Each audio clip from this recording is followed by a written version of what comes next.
വിശുദ്ധ ഖുർആനിലൂടെ അല്ലാഹു തആല കാര്യം ഓർമ്മപ്പെടുത്തി. വലക്കത് തീർച്ചയായും കറംന ബനി ആദം, ആദമിന്റെ മക്കളെ ഞാൻ ആദരിച്ചിരിക്കുന്നു. അഥവാ ലോകത്ത് സൃഷ്ടിക്കപ്പെട്ട മുഴുവൻ മനുഷ്യരെയും ദൈവം ആദരിച്ചിരിക്കുന്നു. വഹമല്ലാഹും ഫിൽ ബർരി വൽ ബഹർ, കടലിലും കരയിലും നാം അവനെ വഹിക്കുകയും ചെയ്തു. കടലിലും കരയിലും അവൻ അല്ലാഹു തആല ആധിപത്യം കൊടുത്തു. കരയിലിരിക്കുന്ന മനുഷ്യൻ കടലിലുള്ള കാര്യങ്ങൾ നിയന്ത്രിക്കുന്നു. ആർത്തലച്ചു വരുന്ന തിരമാലകളെ വെട്ടിച്ചു മുന്നേറുന്ന കണ്ടുപിടുത്തങ്ങൾ നടത്തുന്നു. കറങ്ങിക്കൊണ്ടിരിക്കുന്ന ഭൂമിയെ മനുഷ്യന്റെ വാസയോഗ്യമായി ദൈവം ഉറപ്പിച്ചപ്പോ കണ്ടുപിടുത്തങ്ങളുടെ പറുദീസ മനുഷ്യൻ ഉണ്ടാക്കുന്നു. ഉദാഹരണമായി 14 നൂറ്റാണ്ടുകൾക്ക് മുൻപ് മനുഷ്യന്റെ സൃഷ്ടിപ്പിന്റെ ആരംഭം മുതൽക്കേ കാക്ക കെട്ടുന്നത് ചുള്ളിക്കമ്പുകളെ കൊണ്ട, സിംഹം കൂടുകെട്ടിയത് ഗുഹകൾക്കുള്ളില. ഇന്ന് വരെ ഒരു കാക്കയും സിംഹവും മനുഷ്യനെ പോലെ കൊട്ടാരങ്ങൾ ഉണ്ടാക്കിയിട്ടില്ല. അടിക്കടി അവരുടെ ചിന്തകളിൽ മാറ്റം വന്ന വിവേചന ബുദ്ധി അവർക്ക് വർദ്ധിപ്പിക്കാൻ സാധിച്ചിട്ടില്ല. പക്ഷേ മനുഷ്യരെ, നിങ്ങൾ മാറി. ഓരോ നിമിഷവും ബുദ്ധികൂർമ്മതയും മാറ്റവും വളർച്ചയും ദൈവം നിങ്ങൾക്ക് തന്നപ്പോ നിങ്ങളെ ദൈവം അംഗീകരിക്കുകയും ദൈവം നിങ്ങളെ പവിത്രമായി കണ്ടെത്തുകയും ചെയ്തതുകൊണ്ടാണ്. അതുകൊണ്ട് ആ കരയിലും കടലിലും അവൻ നിങ്ങളെ മഹത്വപ്പെടുത്തിയതും വറസഖ്നാഹും മിനത്തൊയ്യിബാത്തി, വിശിഷ്ടമായ ഭക്ഷണത്തിൽ നിന്ന് അവൻ നിങ്ങൾക്ക് കഴിക്കാനും തന്നു. ഒരു മൃഗം മറ്റൊരു മൃഗത്തെ കൊന്നു തിന്നുമ്പോ, ഒരു പക്ഷി മനുഷ്യന്റെ പോലെ മറ്റുള്ള രീതിയിൽ അവന്റേതായ അന്നത്തിന് വേണ്ടി പ്രയാസപ്പെടുമ്പോ നിങ്ങളെ പരസ്പരം കൊന്നു തിന്നാതെ ആവശ്യമായ പവിത്രമാക്കപ്പെട്ട ഭക്ഷണങ്ങളും അവൻ നിങ്ങൾക്കൊരുക്കി തന്നു. വഫല്ലൽനാഹും അലാ കസീരിൻ മിമ്മൻ ഖലഖ്നാ തഫ്ളീല, ലോകത്തള്ള സൃഷ്ടിച്ച മഹത്വമാക്കപ്പെട്ട മറ്റു പല സൃഷ്ടികളെക്കാളും ദൈവം നിങ്ങളെ ശ്രേഷ്ഠമാക്കിയത് നിങ്ങൾ ആ ദൈവത്തിന് സമന്മാരെ ഉണ്ടാക്കാൻ വേണ്ടിയിട്ടല്ല, മറിച്ച് ആ ദൈവത്തെ ഏകമായി അംഗീകരിക്കാൻ വേണ്ടി, ആ സൃഷ്ടാവിനെ മാത്രം ജീവിതത്തിൽ സ്വീകരിക്കാൻ വേണ്ടി. അതുകൊണ്ട് ഇസ്ലാം ലോകത്തിന്റെ മുൻപിൽ പഠിപ്പിച്ചതും പരിശുദ്ധ ഇസ്ലാമിലെ ഈ മതത്തിലെ ഏറ്റവും ശ്രേഷ്ഠമായ വാക്യം പ്രപഞ്ചനാഥനും ലോകൈക രക്ഷിതാവുമായ അള്ളാഹുവിനെ, ഏകനായ റബ്ബിനെ മാത്രം ആരാധിക്കുക, അവനോട് മാത്രം പ്രാർത്ഥിക്കുക, അവന്റെ അനുചരന്മാരായി, അവന്റെ അടിമകളായി ദൈവത്തിന്റെ തൃപ്തിക്ക് വേണ്ടി ജീവിക്കുക എന്ന സന്ദേശമായിരുന്നു. ഒരേ ഒരു ദൈവം, ഒരൊറ്റ ജനത. എന്താ ഇതിന്റെ പ്രത്യേകത? ഈ ഒരു ചിന്തകളിലേക്ക്, വിശ്വാസത്തിലേക്ക് ലോക സമൂഹം ഒരുമിച്ച് കൂടിയാൽ ഇവിടെയുണ്ടാകുന്ന പല അനാചാരങ്ങളും കൊള്ളയും കൊലപാതകങ്ങളും മനുഷ്യർ തമ്മിലുള്ള തമ്മിലടിയും ഉപേക്ഷിക്കാനും ഒഴിവാക്കാനും സാധിക്കും. യാ അയ്യുഹന്നാസ്, ജനങ്ങളെ, ലോകത്താകമാനമുള്ള മനുഷ്യരെ വിളിച്ച് അള്ളാഹുവിന്റെ കൽപ്പന, യാ അയ്യുഹന്നാസ്, ജനങ്ങളെ, ഉഅ്ബുദൂ റബ്ബക്കും, നിങ്ങളുടെ രക്ഷിതാവിനെ നിങ്ങൾ ആരാധിക്കണം. ആരാണ് ആ രക്ഷിതാവ്? ഉഅ്ബുദൂ റബ്ബക്കുമുല്ലദീ ഖലഖക്കും, നിങ്ങളെ സൃഷ്ടിച്ചവനാണ് ആ രക്ഷിതാവ്. നിങ്ങളെ സൃഷ്ടിച്ചതോടൊപ്പം വല്ലദീന മിൻ ഖബലിക്കും, നിങ്ങൾക്ക് മുൻഗാമികളെയും സൃഷ്ടിച്ചവൻ. അഭിപ്രായത്തിന്റെ ഏതെങ്കിലും അവസ്ഥകളിൽ നിന്ന് ദുനിയാവിലുള്ള പലരെയും ദൈവമായി ചിത്രീകരിക്കുന്നവരുണ്ട്. ആൾ ദൈവങ്ങൾ, ആൾക്കൂട്ടങ്ങൾ, അല്ലെങ്കിൽ ഏതെങ്കിലും തരത്തിലുള്ള കബറുകൾ, സിദ്ധന്മാർ, തങ്ങന്മാർ, പല നിലക്കും ദൈവത്തിന്റെ പുണ്യപുരുഷന്മാരായി അവതരിപ്പിക്കപ്പെട്ടവർ എന്ന വിശ്വാസത്തിൽ ഇത്തരക്കാരുടെ അരികിൽ ചെന്ന് ആരാധന നടത്തുന്നവർ. അവിടെ നാം ചിന്തിക്കേണ്ടത്, നമ്മെ സൃഷ്ടിച്ച നാഥൻ, നമ്മെ മാത്രമല്ല നമ്മളെ മുൻഗാമികൾ സൃഷ്ടിച്ച നാഥൻ. ഞാൻ ജനിക്കുന്നതിന്റെ മുൻപേ ഈ ലോകം സൃഷ്ടിക്കപ്പെട്ടിട്ടുണ്ട്. അന്നും ലോകത്ത് വായുണ്ട്, വെള്ളമുണ്ട്, മനുഷ്യൻ ആവശ്യമായ സകല ചുറ്റുപാടും ഈ ലോകത്തുണ്ട്. എന്റെ വാപ്പാക്കതൊരുക്കി കൊടുത്തവൻ ആര്? എന്റെ വാപ്പയുടെ വാപ്പക്കതൊരുക്കി കൊടുത്തവൻ ആര്?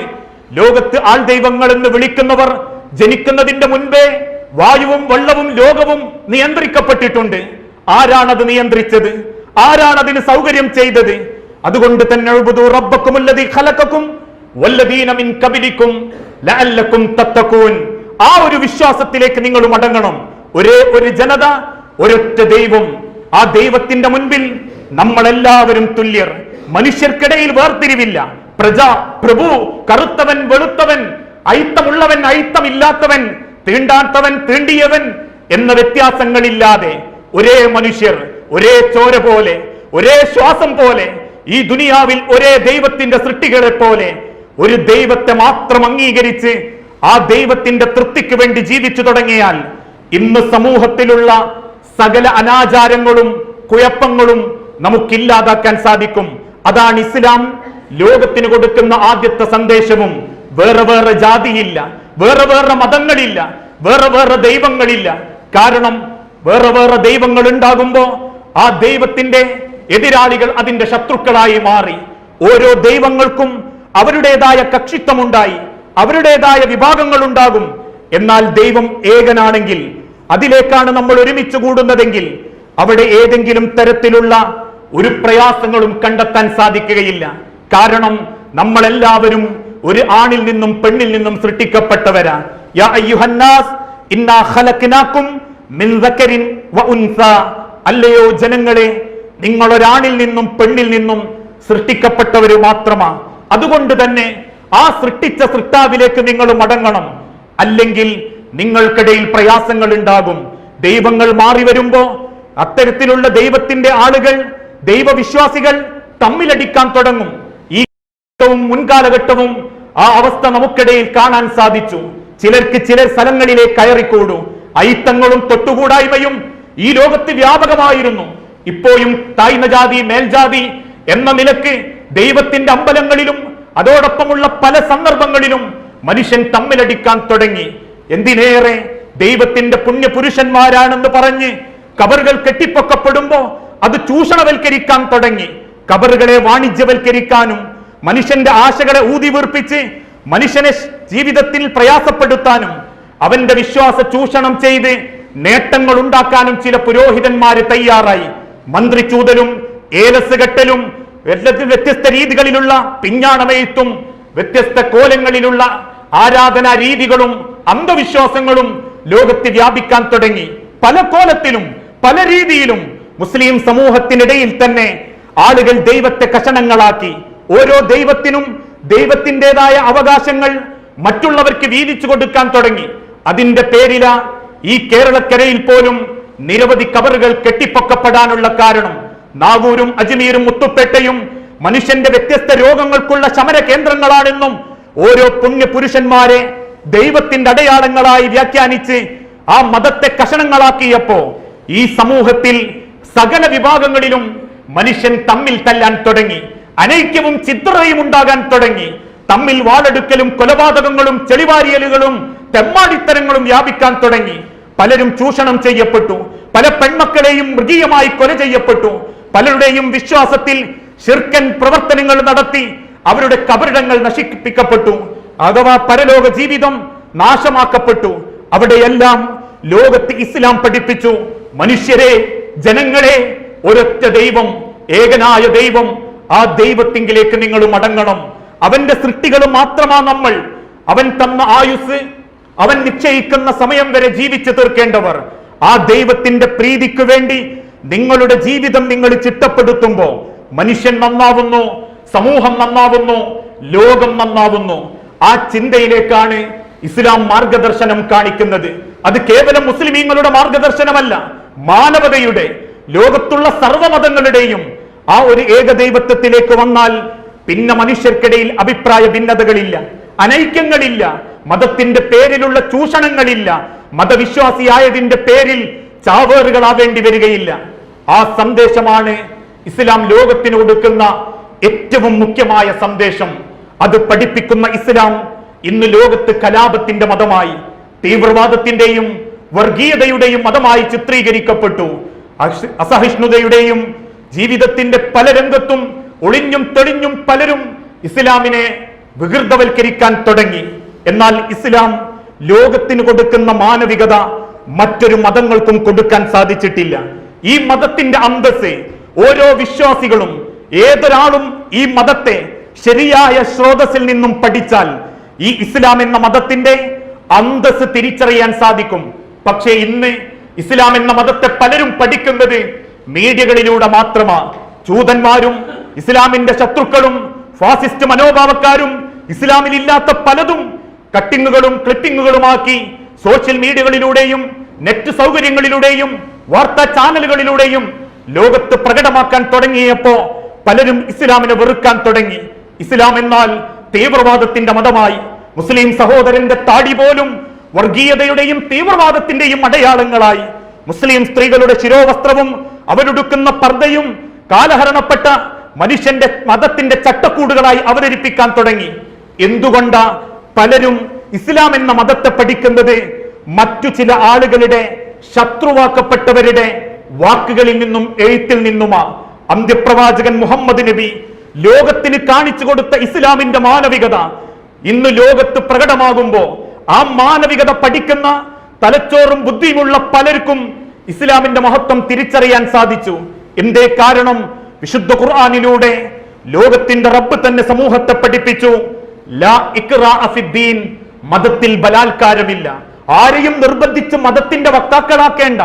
ഇന്ന് കേരളക്കരയിൽ പോലും ലവ് ജിഹാദിന്റെ പേരിലും നിർബന്ധ മതപരിവർത്തനത്തിന്റെ പേരിലും കരുണാലയങ്ങളുടെ മറവിലും ഇസ്ലാമിലേക്ക് ആളെ കൂട്ടുന്നു എന്ന് ചില ഇരിപ്പുറയ്ക്കാത്ത മീഡിയക്കാർ ചർച്ച ചെയ്തപ്പോ അതിൽ നിന്നും ഇസ്ലാമിനെ ബോധ്യപ്പെട്ടവർ ഇസ്ലാമിന്റെ ശത്രുക്കളായി മാറി. എങ്കിൽ വിശുദ്ധ ഖുർആൻ പഠിച്ച ഒരു മുസ്ലിമിന് ലോകത്തോട് പറയാൻ സാധിക്കും, ലാ ഇക്റാഅ ഫിദ്ദീൻ. പെണ്ണ് കെട്ടാനോ സ്ഥലം വാങ്ങിത്തരാനോ വീടുണ്ടാക്കാനോ ജോലിക്ക് വേണ്ടിയോ ഒരുത്തൻ മതം മാറിയാൽ, ഇസ്ലാമിലേക്ക് വന്നാൽ, അത് പ്രേമത്തിന്റെ പ്രണയത്തിന്റെ പേരിലാണെങ്കിലും ലാ ഇക്റാഅ ഫിദ്ദീൻ, മതത്തിൽ ബലാത്കാരമില്ല. അങ്ങനത്തെ വിശ്വാസികളെ ഇസ്ലാമിന് ആവശ്യമില്ല. കാരണം ഇസ്ലാം എന്നാൽ സമർപ്പണമാ. അത് പെണ്ണ് കെട്ടാനോ സാമ്പത്തിക ലാഭത്തിനോ ഏതെങ്കിലും തരത്തിലുള്ള ഈ സമൂഹത്തിലെ ആവശ്യങ്ങൾക്ക് വേണ്ടിയിട്ടോ അല്ല. ദൈവത്തെ ബോധ്യപ്പെട്ട്, ഏകനായ ഒരു സൃഷ്ടാവിനെ ബോധ്യപ്പെട്ട് മനസ്സും ശരീരവും അവന്റെ മുൻപിൽ അർപ്പിക്കുന്നതിനാണ് ഇസ്ലാം എന്ന വാക്ക്, മുസ്ലിം എന്ന വാക്കിന്റെ അർത്ഥം. അതുകൊണ്ട് തന്നെ ബലാത്കാരത്തിന്റെ പേരിൽ ഇസ്ലാമിലേക്ക് ആളെ ചേർക്കാൻ ഒരു മുസ്ലിമിന് അനുവാദമില്ല.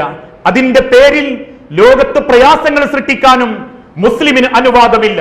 നെഞ്ചത്ത് കൈവച്ചൊരു മുസൽമാന് പറയാൻ സാധിക്കും, ഏതെങ്കിലും ഒരു അമുസ്ലിമിനെ ഏതെങ്കിലും തരത്തിലുള്ള ദുനിയാവിലെ മോഹന വാഗ്ദാനങ്ങൾ കൊടുത്ത് പ്രണയത്തിന്റെ പേരിലോ ജീവകാരുണ്യ പ്രവർത്തനത്തിന്റെ പേരിലോ വീടുണ്ടാക്കി കൊടുക്കാമെന്ന് പറഞ്ഞോ മതത്തിലേക്ക് ചേർത്താൽ ആ ചേർന്നവൻ മാത്രമല്ല, ഈ മതത്തിലേക്ക് അങ്ങനെ ആളെ ചേർക്കാൻ വേണ്ടി പണിയെടുത്തവനും ലൈസ മിന്നാ, ഈ മതത്തിന്റെ അനുയായിയല്ല. ഈ മതത്തെ അവൻ പോലും മനസ്സിലാക്കിയിട്ടില്ല. കാരണം ലോകത്തിന്റെ റബ്ബ് തിരുദൂതനിലൂടെ ഓർമ്മപ്പെടുത്തി, ലൈസ മിന്നാ മൻ ദഅ ഇലൽ അസബിയ്യ, തീവ്രവാദത്തിലേക്ക് ക്ഷണിക്കുന്നവൻ അവൻ ഇസ്ലാമിന്റെ വക്താക്കളിൽപ്പെട്ടവനല്ല. അവൻ സിറിയയിൽ പോയാലും, അവൻ ലെബനനിൽ പോയാലും, ഇന്തോനേഷ്യയിലോ ജക്കാർത്തയിലോ അല്ലെങ്കിൽ കാശ്മീരിന്റെ തെരുവോരങ്ങളിലോ കേരളത്തിന്റെ മുക്കുമൂലകളിലോ രാവോ പകലോ രഹസ്യ മീറ്റിംഗുകൾ കൂടി ലോകത്തുള്ള ഇസ്ലാമിന്റെ ശത്രുക്കളുടെ കൂട്ടാളികളായ ISISന്റെയോ ഇന്ത്യൻ മുജാഹിദീന്റെയോ അല്ലെങ്കിൽ ഏതെങ്കിലും വർഗീയ ശക്തികളുടെയോ പിന്നാമ്പുറത്ത് പണിയെടുക്കുന്നവനോ അതിനുവേണ്ടി ഏതെങ്കിലും തരത്തിൽ വാള് ചലിപ്പിക്കുന്നവനാണെങ്കിൽ ലൈസ മിന്നാ, അവൻ മതത്തിൽപ്പെട്ടവനല്ല. അതുകൊണ്ടാണ് മനുഷ്യരെ ഈ കേരളക്കരയിൽ നിന്നും തീവ്രവാദ റിക്രൂട്ട്മെന്റ് പ്രകാരം അന്യദേശത്ത് ചെന്ന് മരിച്ച മകന്റെ മയ്യത്ത് എനിക്ക് കാണണ്ട എന്ന് പറയാൻ കേരളത്തിലെ മുസ്ലിമായ ഒരു ഉമ്മ ആർജവം കാണിച്ചിട്ടുണ്ടെങ്കിൽ അതാണ് മതം, അതാണ് ഇസ്ലാം. മതത്തിന്റെ പേരിൽ വർഗീയമായി ചിന്തിക്കുന്നവൻ, അസഹിഷ്ണുതയോടെ ചിന്തിക്കുന്നവൻ മുസൽമാനല്ല എന്ന് ലോകത്തെ പഠിപ്പിച്ച മതം. ലൈസ മിന്നാ മൻ ഖാതല അലൽ അസബിയ്യ, തീവ്രവാദത്തിന് വേണ്ടി പണിയെടുക്കുന്നവൻ അവൻ ഏത് രാജ്യത്ത് ചെന്ന് പണിയെടുത്താലും, ഏത് മറവിലിരുന്ന് പണിയെടുത്താലും, ഏതിരുട്ടിന്റെ ശക്തിക്ക് വേണ്ടി പണിയെടുത്താലും ലൈസ മിന്നാ, അവൻ മുസ്ലിം അല്ല, ഇസ്ലാമിന്റെ വകുപ്പിൽ പെടുത്താൻ പറ്റാത്തവനാ. വലൈസ മിന്നാ മൻ മാത അലൽ അസബിയ്യ, തീവ്രവാദത്തിനോ വർഗീയതക്കോ ഏതെങ്കിലും വിഭാഗീയതക്കോ വേണ്ടി ഏത് തെരുവിൽ കിടന്ന് പൊട്ടിത്തെറിച്ചാലും, ഏത് രാജ്യത്തെ അവന്റെ നിയമവ്യവസ്ഥകളെ വെല്ലുവിളിച്ചുകൊണ്ട് ഏത് രാജ്യത്ത് കുഴപ്പങ്ങൾ ഉണ്ടാക്കി കൊല ചെയ്യപ്പെട്ടാലും വലൈസ മിന്നാ, അവനും ഇസ്ലാം എന്ന മതത്തിൽപ്പെട്ടവനല്ല. മറിച്ച് അല്ലാഹുവിന്റെ തിരുദൂതൻ പഠിപ്പിച്ച ഒരു മതത്തിന്റെ മാനവികതയുണ്ട്. അത് കലാപമല്ല, കാരുണ്യമാ, സ്നേഹമാ, സാഹോദര്യമാ, അനുഭൂതിയാ. ഓരോ വിശ്വാസികളും നേർക്ക് നേരെ പഠിക്കുമ്പോ അള്ളാഹുവിന്റെ തിരുദൂതന്റെ വീട്ടിലെ വേലക്കാരൻ ഒരു ജൂതനായിരുന്നു. ആ ജൂതക്കുട്ടി രോഗിയായി കിടന്നപ്പോ ആ കുട്ടിയെ സന്ദർശിക്കാൻ ചെല്ലുകയും ആ കുട്ടിയോട് ഇസ്ലാം മതം സ്വീകരിക്കാൻ ഓർമ്മപ്പെടുത്തുകയും അത് കേട്ട കുട്ടിയുടെ വാപ്പ മുഹമ്മദ് പറയുന്നത് കേട്ട മോനെ, നിന്നോടൊരു യജമാനനെ പോലെ പോലും പണിയെടുപ്പിക്കാത്ത, മകനെപ്പോലെ സ്നേഹിച്ച മുഹമ്മദിന്റെ വാക്ക് കേട്ടോ എന്ന് ലോകത്തിന് കാരുണ്യം പഠിപ്പിച്ചു കൊടുത്ത മുഹമ്മദ് നബിയുടെ അനുയായികൾക്കൊരിക്കലും ഒരു തീവ്രവാദിയായി മാറാൻ സാധിക്കുകയില്ല. അയൽവാസി പട്ടിണി കിടക്കുമ്പോ വയറ് നിറച്ച് ഭക്ഷിക്കുന്നവൻ മുസ്ലിം അല്ല എന്ന് പഠിപ്പിച്ച ഈ മതത്തിന്റെ പ്രവാചകന്റെ അനുയായികൾക്ക് ഒരിക്കലും ഒരു തീവ്രവാദിയോ ഭീകരവാദിയായി മാറാനോ സാധിക്കുകയില്ല.